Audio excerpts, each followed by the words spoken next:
歡迎收睇一節天氣報告。寒冷天氣警告現正生效，你應該要注意保暖。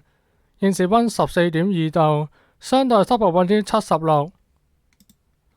東北季候風正向華南沿岸，而一道廣闊雲帶亦為該區帶來幾陣雨。下午本港氣溫普遍較昨日低4至5度，預測多雲有幾陣雨。今晚及明早雨勢較為頻密，天氣寒冷。市區最低氣溫約12度，新界再低1-2度。日間最高氣溫約15度，吹和緩至清勁北至東北風。晚間高地間中吹強風。展望星期六早上氣溫仍然較低，下周初氣溫逐漸回升，天色較為明朗。下周中期漸轉潮濕有霧，日間溫暖。東北季候風會喺未來1-2日繼續影響廣東。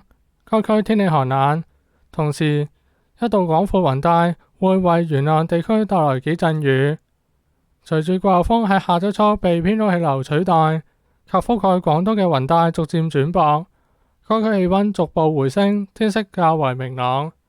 而一股溫暖嘅海洋氣流會喺下周中期為沿岸地區帶來潮濕有霧嘅天氣。預料東北季候風會喺下周後期影響華南，該區氣溫下降。